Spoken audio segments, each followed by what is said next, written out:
네, 한 주 동안 평안하게 잘 지내셨습니까? 네, 어저께 수련회 때 받은 은혜들 잘 기억하고 계십니까? 네, 목소리가 좀 상해서 듣기 거북하시더라도 너그러운 마음으로 이해해 주시길 바랍니다.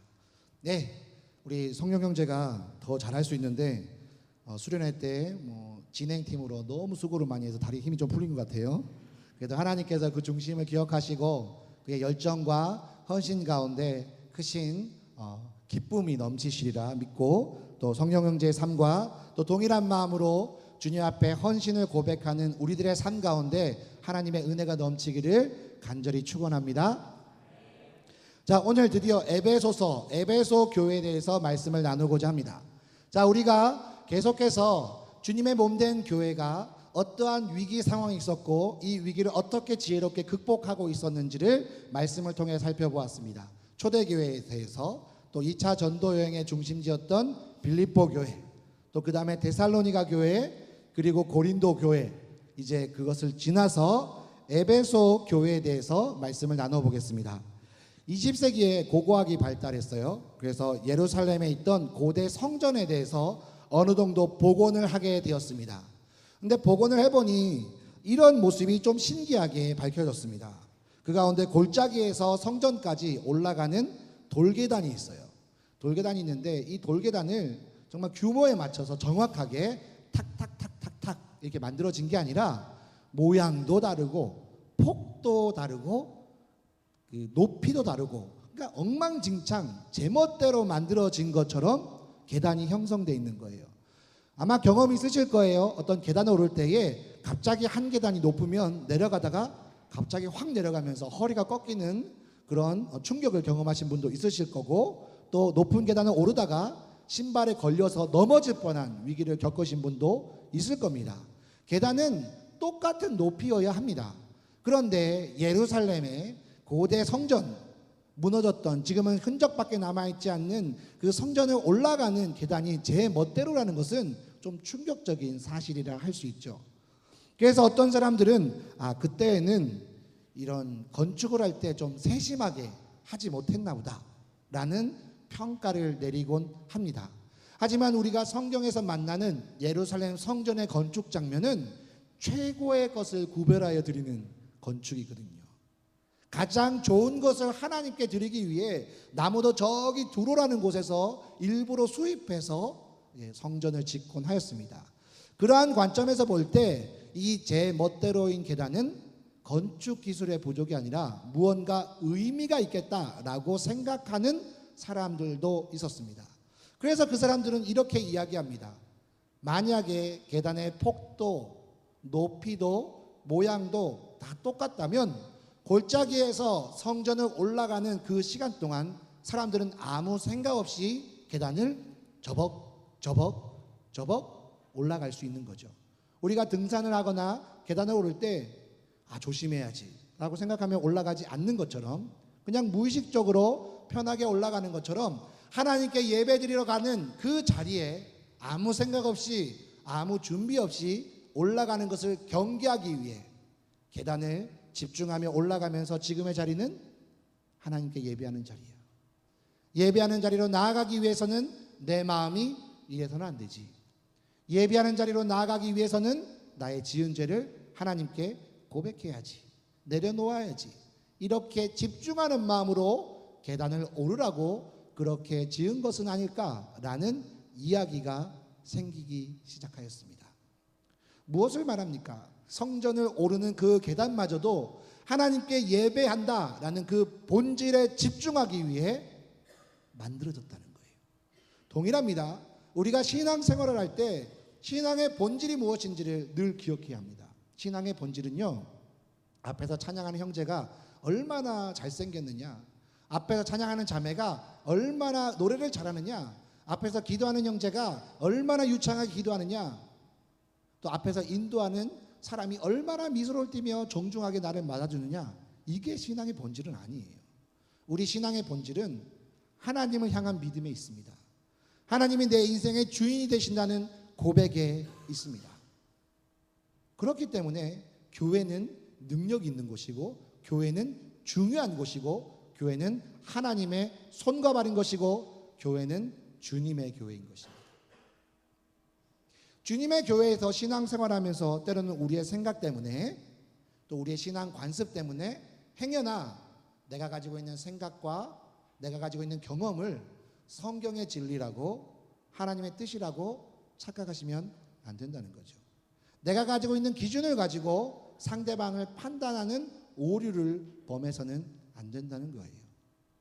그러나 안타깝게도 역사적으로 교회는 늘 이러한 약점을 가지고 있었습니다. 즉 늘 위기가 있었어요. 하지만 이 위기를 각 교회마다 지혜로운 방법으로 극복하고 있다. 오늘 동일하게 에베소 교회도 사도 바울이 에베소 교회에 보낸 편지를 통해서 에베소 교회, 물론 지금 너희는 완벽한 교회는 아니야. 너희 안에 문제가 있어, 어려움이 있어. 하지만 너희는 극복할 수 있어. 라는 마음으로 에베소서를 썼다고 저는 그렇게 믿습니다.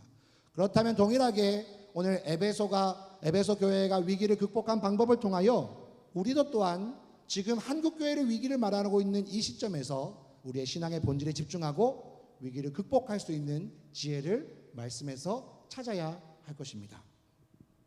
먼저 에베소 교회에 대한 좀 배경을 좀 이야기해 봅시다.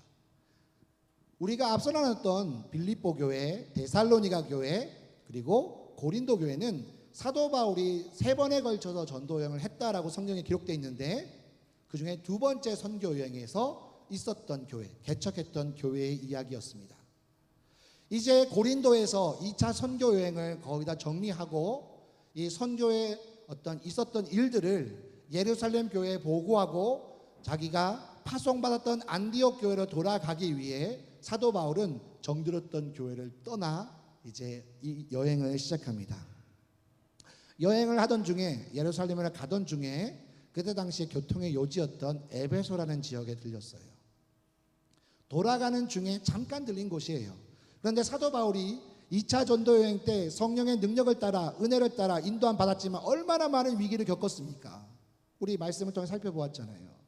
그런데 고린도 교회에서 그 위기의 사도 바울, 바다까지 내려갔던 사도 바울이 하나님의 놀라운 은혜, 너무 기억을 못하시나 보네. 지난주 말씀인데 동역자를 보내주시고 하나님의 음성을 보내주시고 뿌린 열매가 헛되지 않았다는 사실을 깨닫게 되고 이러한 것 때문에 얼마나 큰 은혜를 얻었습니까? 아마 성령으로 충만하게 되고 더 일어설 수 있는 힘을 얻게 된 것이죠. 그래서일까요? 에베소를 잠깐 지나는 그 타이밍에 사도 바울은 그곳에 있는 사람들에게 복음을 전하기 시작하는 거예요. 잠깐 머물렀으니까 하루 이틀 정도였겠죠. 복음을 전하다가 그곳에 있는 사람들이 그 복음을 듣고 마음이 뜨거워지기 시작하는 거죠. 그래서 바울에게 요청합니다. 우리에게 더 이 이야기를 들려주십시오.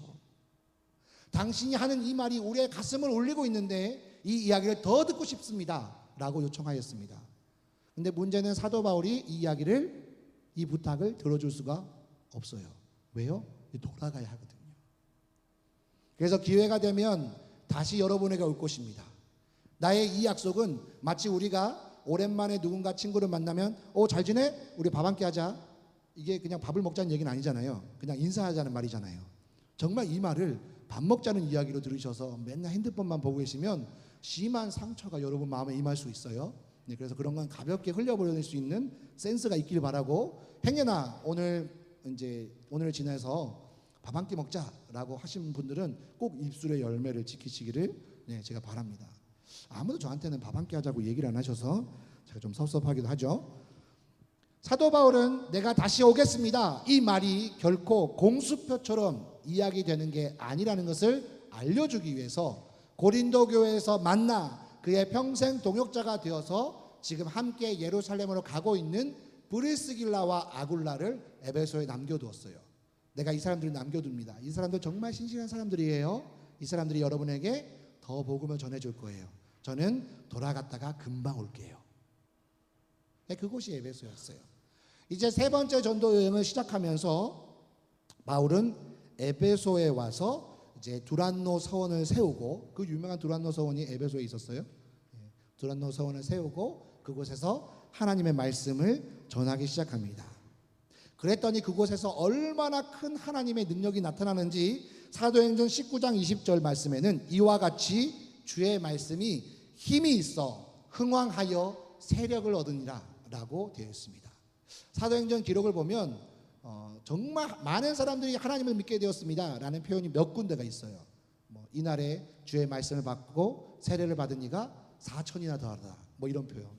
그리고 또 오늘 본문의 말씀, 사도행전 19장 20절 말씀처럼 세력을 얻으니라 라고 하는 말씀들이 있습니다. 그러니까 다른 빌립보 교회나 데살로니가 교회에서 일어나지 않았던 놀라운 하나님 말씀의 능력이 있던 교회가 바로 에베소 교회입니다. 그러니 이 에베소 교회가 얼마나 신이 났겠어요. 잘 되는 교회는 더 잘 된다고 이렇게 한번 탄력받으면 얼마나 사람들이 열심히 하나님을 찬양하며 하나님께 예배하는지 아시잖아요. 모르세요? 그럼 그런 교회를 만들어 봅시다. 네, 얼마나 멋진 말입니까? 감동스러운 현장입니까? 어쩌면 우리 청년부 공동체에서 바라마지 않는 그 모습이 에베소 교회에서 일어났다라고 성경이 말하고 있습니다. 그런데 그 에베소 교회도 문제가 있더라는 거예요. 그 에베소 교회도 문제가 있습니다. 자, 우리 계속해서 교회, 초대교회도, 빌립보 교회도, 데살로니가, 고린도, 에베소까지, 물론 이후에 갈라디아 교회나 여러 교회를 살펴보겠지만 제가 전하는 메시지의 한결같은 이야기는 교회는 늘 문제가 있었습니다. 교회는 늘 위기의 순간이었어요. 그러니 지금 나에게 문제가 있기 때문에 신앙에 집중할 수 없습니다 라는 것은 핑계일 뿐입니다. 교회는 늘 위기를 극복하는 공동체였고, 위기를 극복한 공동체인 교회가 바로 하나님의 도구가 되었고 주님의 몸이 되었습니다. 그렇기 때문에 우리도 또한 지금의 위기를 믿음으로 극복할 수 있습니다. 이건 어쩌면 아무것도 아닐 수 있어요. 에베소 지역에는 아데미 여신을 섬기는 큰 신전이 있었어요. 오늘날 관광을 하러 가다 보면 이제 피사의 사탑 이런 데 유명한 데 가면 꼭 그 사탑에 조각돌을 팔게 되죠. 그래서 짭짤하게 수입을 얻게 되지 않습니까? 이 에베소가 그랬습니다. 거기에 아데미 여신이라는 큰 신전이 있었기 때문에 그 앞에는 이 여신의 조각상을 파는, 성경에는 은장색이라고 하는데 조각을 파는 사람들이 굉장히 많았어요. 시장이 엄청나게 형성된 거죠. 지나가는 사람마다 우리 집이 제일 싸요. 우리 집이 원조예요. 이 각도를 보세요. 예술성이 훌륭하지 않습니까? 라고 하면서 호객행위를 하는, 그래서 엄청난 돈벌이를 하던 곳이 바로 에베소였습니다. 그런데 그곳에서 바울이 복음을 전하니까 사람들이 아데미 여신에 관심이 있다 없다? 없어지는 거예요. 눈에 보이지 않지만 살아계신 하나님을 생각하기 시작하고 예수님의 이야기를 듣기 시작하니까 이 아데미 여신의 장사가 잘 되지 않는 거죠. 그래서 이것 때문에 생계 위협을 받았던 은장색들이 다른 폭동을 일으킵니다. 폭동을 일으켜서 온 성을 요란하게 만들고 바울과 함께 다니는 사람을 잡아가지고 두드려 패기도 하고 난동을 부렸습니다. 심지어 이 바울을 고소하여서 그 총독 앞에까지 끌고 가려고 막 작전을 짜고 했던 거예요. 우리는 오늘날 굉장히 법과 질서가 잘 발달돼 있어서 난동의 자리를 잘 목격하기 힘듭니다. 근데 저는 이게 은혜인지 감사인지는 모르겠지만 난동의 자리를 목격할 수 있는 기회가 있었어요. 안타깝게도 주님의 몸된 교회가 좀 어려움을 겪어서 이제 난동을 부리는 장면을 이제 목격할 수 있는 기회가 있었습니다. 엄청나게 위협적이고 또 심각하고 두려운 자리예요. 경찰이 보고 있지만 사람들이 막 난동을 부리기 시작하면요, 경찰이 개입을 못해요. 난동이 어느 정도 진정이 될 때까지 옆에서 보고 있습니다. 그러니까 그 안에 있는 사람들은 생명의 위협을 받아요. 오늘날도 그런데 심지어 옛날은 어땠겠습니까? 이 사람들이 모여가지고 분노하여서 막 난동을 부리면서 예수 믿는 사람 잡아가지고 두드려 패고 끌고 다니고 막 그렇게 했을 때 옆에 있던 군사들이 개입해서 왜 이러냐고 할 것 같습니까? 그렇지 않습니다. 어느 정도 소요가 진정될 때까지 아마 기다렸을 거예요. 그 안에 예수님을 믿는다는 이유로 얼마나 모진 고통을 받았는지 성경에 명확하게 기록되어 있지는 않아요. 그냥 난동이라고만 되어 있습니다. 하지만 많은 위협을 받았을 거라 추측해 볼 수 있습니다. 예수님을 믿는다는 이유로 어떤 무리들이 들어와서 여러분을 머리채 끌고 나가는 거죠. 길거리에 막 끌고 다니면서 막 발로 밟고 뚫어 패는 거예요. 그러면 다음 주에 여러분은 교회 나오시겠습니까? 누구예요? 제가 특별히 이따 기도를 해드릴게요. 주님, 피로에게 믿음을 주시옵소서. 그런 외부적인 위기가 바로 에베소 교회에 있었습니다. 외부적인 위기가만 있었느냐? 그렇지 않습니다. 이후에 사도 바울이 이 에베소서는요, 사도 바울이 감옥에서 썼기 때문에 옥중서신이라는 별명이 있잖아요. 사도 바울이 감옥에 갇힌 경우가 몇 번 있습니다. 빌립보에서 감옥에 갇혔지만 하루 만에 탈출했기 때문에, 그때는 에베소 교회를 개척했던 때가 아니기 때문에 에베소서를 쓸 리가 없죠. 그러면 사도 바울이 이후에 감옥에 갇혔던 때는 3차 전도 여행을 마치고 가이사랴 빌립보나 로마에서 갇혔기 때문에 에베소서는 에베소 교회를 개척하고 나서 훨씬 시간이 지난 이후에 쓴 편지가 분명합니다. 3차 전도여행을 마치고 쓴 편지예요. 그러면 3차 전도여행 마지막에 어떤 장면이 있었냐면, 이제 예루살렘 교회가 가난하게 되었습니다. 그래서 사도 바울이 자기가 개척했던 교회 편지를 썼어요. 우리가 예루살렘 교회에서 복음을 받았지 않냐. 그러니 예루살렘 교회가 지금 경제적으로 힘들다고 하니까 우리가 매달 구제헌금을 모으자. 그래서 예루살렘 교회에 그것을 갖다 주자라고 편지를 썼어요. 그러면 선교 여행의 마지막은 어떻겠습니까? 각 교회를 가면서 각 교회 재정 담당자들이 모아진 구제헌금을 가지고 사도 바울 옆에 한 명씩 따라 붙는 거예요.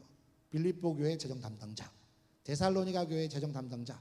그래서 사도행전의 기록에 보면 한 20장쯤에 사도 바울과 여행하는 사람 이름이 여러 명이 소개되어 있어요. 그 사람들이 누구냐면 각 교회 재정 담당자들이에요. 구제헌금을 전해줄 사람. 이렇게 이 사람들과 함께 이동하니 사도 바울이 자기 마음대로 스케줄을 짤 수 있겠습니까? 아니잖아요. 또 당시에는 강도의 위험이 있었기 때문에 아주 험한 산골짜기로 갈 수 있습니까? 아니잖아요. 돈을 들고 가니까. 그래서 안정된 길로만 가야 했습니다. 그 여행 경로가 딱 정해져 버린 거예요. 그런데 그 모든 사람들과 함께 이제 예루살렘을 향해 구제하기 위해 가는데, 어느 날 사도 바울이 기도하는 가운데 하나님이 사도 바울 마음 가운데 성령으로 이렇게 말씀하시는 거예요. 야, 너 예루살렘 가면 너 죽는다. 이게 하나님이 협박하기 위해서 너 가면 죽을 줄 알아. 이게 아니라 너 이제 예정된 길을 향해 가는데 너에게 기다리는 것은 죽음의 길이야. 너 이제 사명 다 끝냈지? 이제 너 이제 나를 위해 죽어야겠다. 이런 말씀을 주시는 거예요. 사도 바울이 혼자만 받았다면 뭔 생각하는 거야. 잘못 받았어. 그건 아닐 거야.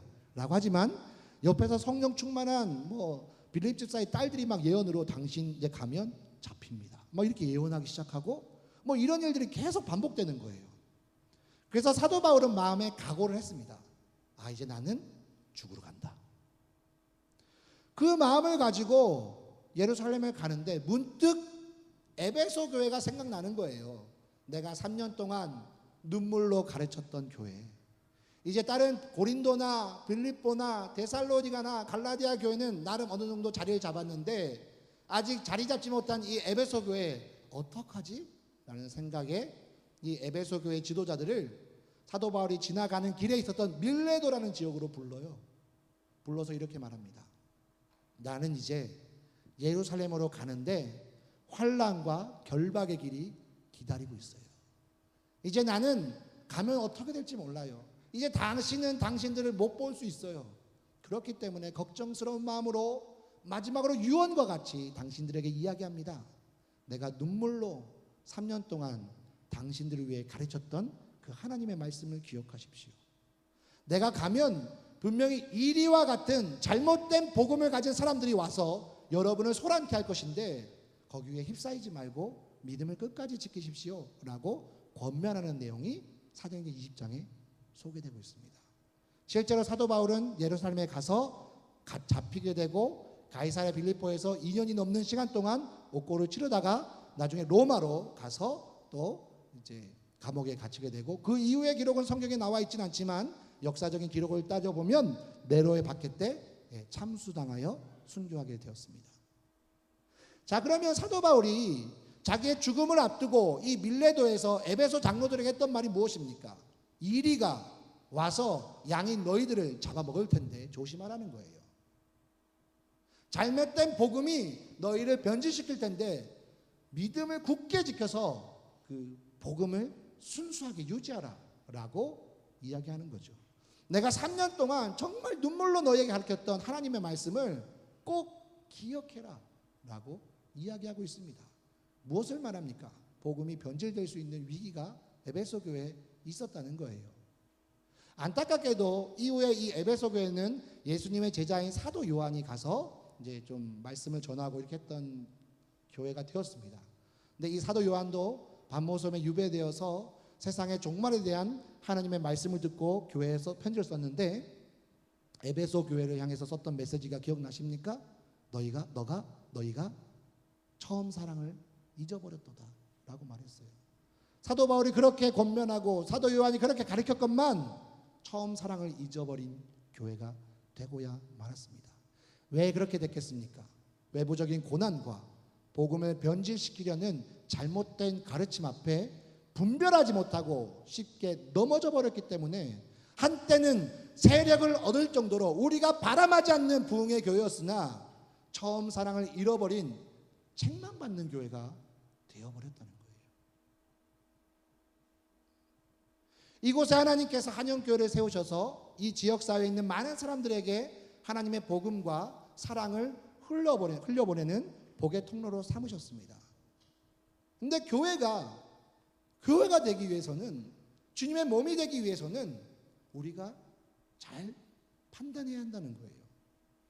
그러면 어떻게 해야 되느냐? 사도 바울이 외부적인 박해 위협과 내부적인 복음의 변질의 우려 가운데 있는 이 에베소 교회에 권면해 준 메시지가 무엇입니까? 오늘 읽었던 성령의 충만을 받으라. 성령의 충만을 받으라. 이것이 바로 권면의 메시지입니다. 동일합니다. 오늘날 우리 교회에 필요한 메시지, 위기를 극복할 수 있는 지혜는 성령의 충만함을 받는 것입니다.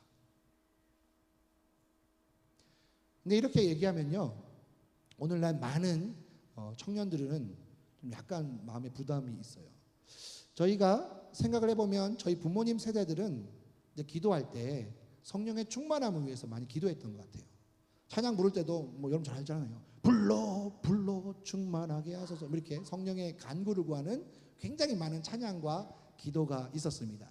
그런데 오늘날 세대에게 성령의 충만함은 그 성령의 충만함으로부터 오는 좋은 것은 머릿속에 좀 별로 없고 굉장히 광신적이고 미친 사람 같고 저렇게 하면 왠지 교회에서만 다 살아야 될 것 같고 내 삶은 별로 잘 형통하게 풀려있지 않을 것 같은 그런 두려움 때문에 성령 충만함을 구하는 기도는 약간 수준 낮은 기도가 돼버렸어요.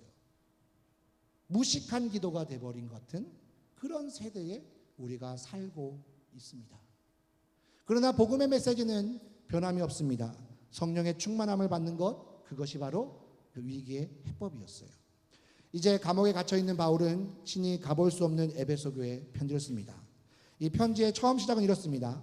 하나님의 뜻으로 말미암아 그리스도 예수의 사도된 바울이 에베소에 있는 성도들과 그리스도 예수 안에서 신실한 자들에게 라고 씁니다. 여기에서 신실한이라는 형용사는 신뢰하는, 믿음을 가진이라는 의미도 있지만 믿을만한이라는 의미도 있습니다. 그러니까 하나님께서 주시는 신실함이기도 하지만 신실하기 위해서 내가 뭔가 해야 되는, 그래서 남들이 보기에 그래 너 정말 믿을만하다 라는 사람들이라는 거예요. 좀 다른 얘기를 하자면 고대 유대 전통에는 하가다 전통과 할라카 전통이라는 게 있어요. 뭐 이거는 뭐 이름이 그렇게 중요한 건 아닙니다. 근데 이 하가다라는 말은 중얼거리다라는 말에서 생긴 거예요. 그러니까 유대 전통에서도 하가다 전통은 하나님의 말씀을 중얼중얼 외우면서 묵상하는 전통을 말합니다. 말씀으로 충만해지는 전통, 이렇게 말할 수 있겠죠. 근데 이것과 다르게 할라카 전통은요, 할라카가 행하다라는 말이거든요. 하나님 말씀을 행하는 전통이에요. 그러니까 이게 유대 랍비 계열에서 두 가지 양대 세력이었어요. 어떤 사람들은 성경을 줄창 연구하여서 은혜로 충만해지는 사람이 있는가 반면에 어떤 사람들은 말씀대로 살아가기 위해서 몸부림치는 운동이 있습니다. 전통이 있습니다. 근데 여기에서 에베소 교회에게 보낸 신실한이라는 의미는 둘 다를 포함하고 있는 것 같아요. 하나님 말씀으로 충만해져서 너가 믿음이 충만한 에베소 교인에게 라는 말도 있지만 하나님 말씀대로 살아가기에 누가 봐도 믿을 수 있는, 신뢰받을 수 있는 에베소 교인들에게 라는 말이 둘 다 포함되어 있는 것 같습니다. 그렇다면 오늘 저희가 성령의 충만함을 받으라 라는 메시지는 그래, 위기의 해법은 성령 충만이야. 알았어. 이제 문제가 나올 때마다 성령의 충만함이라는 해법을 제시하자. 깨달음에서 끝나는 게 아니라 성령의 충만함을 받는 행동을 수반한다는 거예요.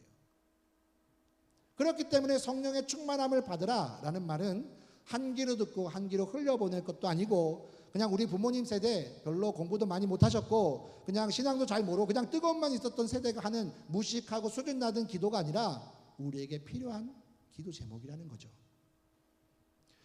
그런데 문제가 있습니다. 어떻게 받아야 됩니까? 받을 수는 있는 겁니까? 이런 거죠. 여기에 대해서 오늘 본문 말씀은 이렇게 시작합니다. 그러므로 어리석은 자가 되지 말고 오직 주의 뜻이 무엇인가 이해하라. 술 취하지 말라. 이는 방탕한 것이니 오직 성령으로 충만함을 받으라 라고 말합니다.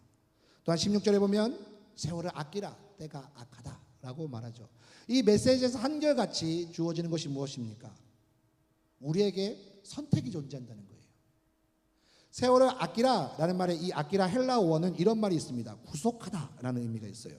이게 무슨 말이냐면요, 아끼다 라는 것은 대가를 지우라는 겁니다. 세월을 아끼라 라는 말은 내가 무언가를 치르고 나서 얻겠다는 겁니다. 그냥 세상 가운데 우리는 흘러갈 수 있어요. 가만히 있으면 편하게 어떻게 신앙생활 할 수 있습니다. 그냥 사람들이 얘기하면 그런가 봐요 얘기하고, 사람들이 이야기하면 그 사람에게 뭐 나쁜 사람으로 보일 필요 없잖아요. 듣기 좋은 이야기하고 이렇게 편하게 할 수 있어요.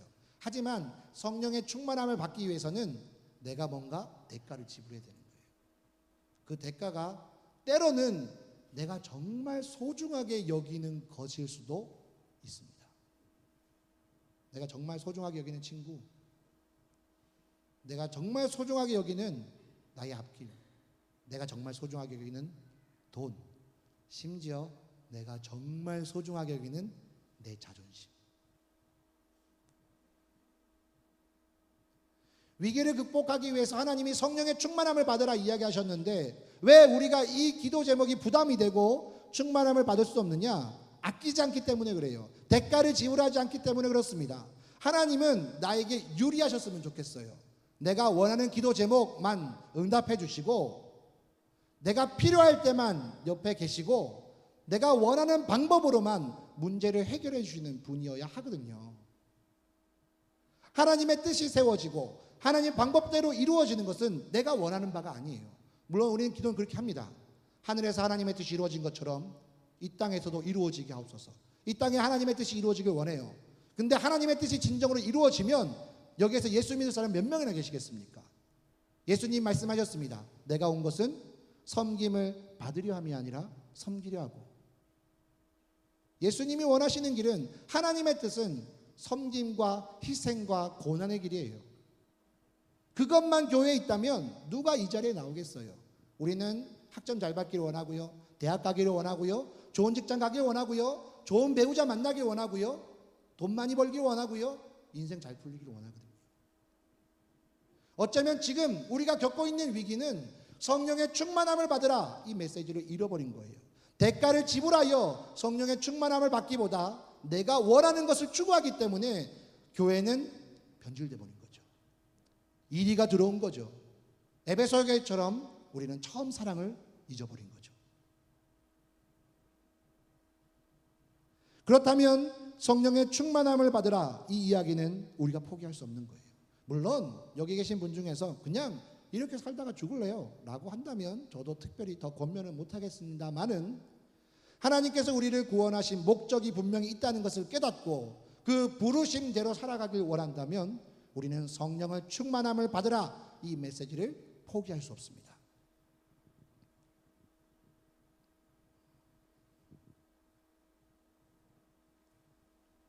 옛날 어느 시골에 수염을 길게 기르고 다니시는 할아버지가 계셨어요.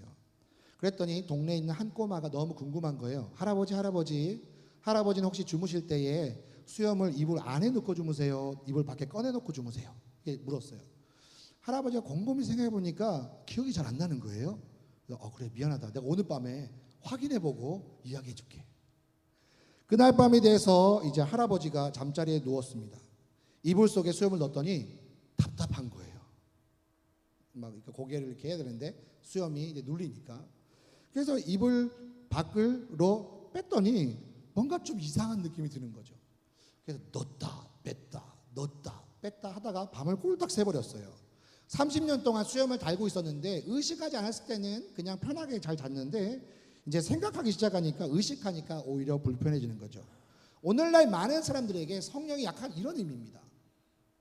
의식하자니 불편하고 그냥 없이도 그냥 편하게 살 수 있다. 그냥 뭐 이런 식으로 아무 생각 없이 살 수 있다. 이렇게 신앙생활하는 것 같습니다. 성령님은 얼굴 없는 인격입니다. 자기 자신을 드러내지 않으세요.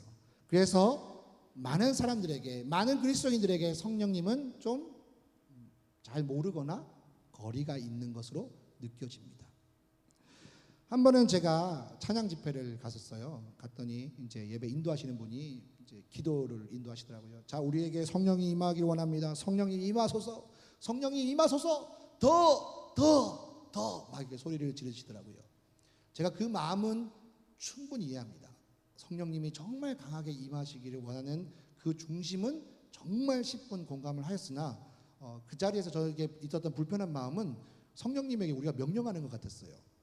빨리 오라고, 더 많이 오라고, 막 이런 느낌. 물론 그분은 그런 의도 절대로 아니에요. 근데 저는 그렇게 이해했던 저의 편협한 시각이었다는 걸 말씀을 드립니다. 성령님은 인격이세요. 얼굴 없는 인격이세요. 자기 자신을 드러내지 않으세요. 그래서 우리는 때로는 성령님을 우습게 여기거나 아무것도 아닌 사람으로 여길 때가 많습니다. 심지어는 성령님을 이용하는 듯한 느낌을 받을 수가 있습니다. 하지만 오늘 본문에서 말합니다. 성령으로 충만함을 받으라. 감사한 것은 이것이 명령형이에요. 선택이 아니라는 거죠. 우리가 선택해서 결정하는 게 아닙니다. 이제 휴가가 거의 끝났죠. 휴가 시즌을 맞이하면 사람들이 선택을 하거든요. 어느 곳을 갈까? 언제 갈까? 어떻게 갈까? 뭘 할까? 선택을 합니다. 선택을 해서 잘 되면 대박이고 잘 안 되면 아쉽지만 다음을 기약하면 돼요. 근데 성령의 충만함을 받으라. 이 문제는 그런 선택이 아니에요. 이것은 명령입니다. 명령으로 주셨다는 것은 우리가 받을 만한 자격이 있다는 것을 말씀해 주는 거예요. 불가능한 것을 명령하시는 하나님이 아니십니다. 저희 첫째 아들이 옛날에 아토피가 있었어요. 지금은 많은 분들이 기도해 주셔서 이제 거의 이제 정상인처럼 되었으나 옛날에 아토피가 있었습니다. 아토피가 있으면 어떻게 됩니까? 과자, 아이스크림 이런 거 먹으면 안 돼요. 먹으면 너무 힘들거든요. 정말 맛있고 좋은 것이 있어도 그 아이에게 줄 수 없어요. 하나님이 성령이 정말 좋은 것인데 받을 수 없는 우리에게 주겠다고 하시는 분이 아니세요. 우리가 받을 만한 자격이 있다. 물론 우리 스스로의 자격은 아니시죠. 하나님이 주시고자 하셨기 때문에 주신 것이죠. 받을 수 있습니다. 그렇기 때문에 우리는 구해야 됩니다. 그러나 많은 사람들이 이것을 받지 못하는 이유는 다른 이유들이 있기 때문에 그렇습니다. 예수님이 부활 승천하실 때에 500명의 사람이 옆에 있었어요. 예수님이 분명히 거기서 얘기하셨습니다. 위로부터 능력이 내려올 때까지 너희는 예루살렘에 머물러라. 그로부터 10일 후에 오순절날 마가의 다락방에 있는 120명에게 성령이 임했습니다. 10일만 기다리면 됐습니다. 380명 어디 갔습니까? 이 500명은요 예수님의 부활의 목격자예요. 성경을 잘 읽어보십시오. 예수님은 부활하셔서 나타나신 사람들은 한 번도 예수님을 만나지 못한 불신자가 아니었어요. 속칭 예수님의 제자라고 불리는 열심히 믿는다고 생각하는 정말 그런 사람들에게 나타나셨습니다. 예수님의 12제자, 잘 따라했던 마리아, 마르다, 늘 예수님이 어떤 분인지 아는 사람들에게 나타나셨어요. 그 예수님을 평소에 열심히 믿었고 죽었다가 살아나신 부활하신 예수님, 있을 수 없는 일을 목격했던 500명인데 10일을 못 기다려서 380명이 사라졌습니다. 물론 핑계는 있었겠죠. 바빴어요. 아팠어요. 더 중요한 일이 있었어요. 그러나 성령의 충만함을 받았던 120명이 있었습니다. 그리고 그들을 통해 인류의 역사는 바뀌었습니다. 모든 사람이 죽음 가운데 있어서 아무런 희망이 없었으나 이제 예수님을 믿음으로 생명을 얻게 되었습니다. 이것과 같은 큰 변화가 어디에 있습니까? 성령의 충만함을 받으라. 바로 이것입니다. 줄 수 없는 것을 우리에게 요구하시는 것이 아니에요. 우리는 받을 수 있습니다. 단지 막고 있는 것이 있어서 못 받는 거예요. 미국 뉴욕주와 캐나다 국경에 있는 세계적인 폭포 나이아가라 폭포, 일본에 약 50만 톤의 물을 방출한다고 합니다. 그런데 1948년 3월 29일 거대한 소리를 내면서 떨어지던 이 폭포가 갑자기 멈추는 일이 있었습니다. 주변의 사람들은 늘 폭포 소리를 듣고 있었는데 갑자기 조용해지니까 얼마나 무서웠겠어요. 마치 세상에 종말이 오는 것 같은 두려움이 임했다라고 책에 써 있었습니다. 무려 30시간 동안 폭포가 흐르지 않았어요. 나중에 이유를 알아보니 차가운 바람이 불어가지고 강의 입구를 막은 엄청난 얼음 조각들이 있는 거예요. 그러니까 물이 계속 흐르는데 너무 갑자기 찬바람이 부니까 일부 조각이 얼으면서 수천만 톤에 달하는 얼음이 점점 생겨서 폭포 입구를 막아버린 거죠. 그래서 30시간 동안 폭포가 흐르지 않은 거예요. 지금도 하나님은 나이아가라 폭포처럼 1분에 50만 톤 이상이 되는 성령을 붓고자 마음에 품고 계세요. 그런데 우리는 얼음 조각과 같은 분주함과 중요하지 않다고 생각하는 마음과 또 내 중심의 생각과 또 주변 사람들의 시선을 의식함과 여러 가지 것들로 그 성령의 폭포를 막고 있는 거죠. 그래서 우리는 성령의 충만함을 누릴 수가 없고 지금 우리는 문제 앞에서 쉽게 휘청거리는 어떻게 보면 연약한 그리스도인이 되어버렸습니다. 이제 말씀을 정리하겠습니다. 설교 중에 제일 은혜로운 말이죠. 말씀을 정리합니다. 마지막으로 뭐 이런 말씀 참 좋죠. 네. 부담스러운 이야기 드려서 정말 죄송하지만 저도 전하지 않을 수밖에 없는 것은 성경이 그렇기 때문입니다. 또 행여나 여기 계신 분들은 목사님은 성령 충만하시기 때문에 우리를 정죄하는 마음으로 하신다고 생각하시면 큰 오산입니다. 설교는 제일 먼저 듣는 사람이 접니다. 저도 동일하게 이 말씀 앞에 있습니다. 우리가 더 이상 미룰 수 없습니다. 우리 마음을 다하여서 성령의 충만함을 받고자 기도하고 원할 때에 하나님은 약속하신 성령을 보내주십니다. 그리고 그 성령은 나를 변화시키고 우리 교회를 변화시키고 이 땅을 변화시킬 거예요. 물론 눈에 보이는 변화는 아닐지 모르지만 분명히 영적으로 변화됩니다. 많은 사람이 죽음 가운데 아무런 희망 없이 살아가고 있지만 그들은 참 생명이신 예수님을 만나게 될 것입니다. 이 놀라운 은혜의 자리로 저는 여러분을 초대합니다. 그리고 저와 함께 그 길을 걸어가길 간절히 소망하고 그 은혜를 경험함으로 우리가 이곳을 변화시키는 기적의 주인공이 됩시다. 우리 함께 기도하겠습니다. 이 시간 기도하실 때에 우리 함께 기도했으면 좋겠습니다.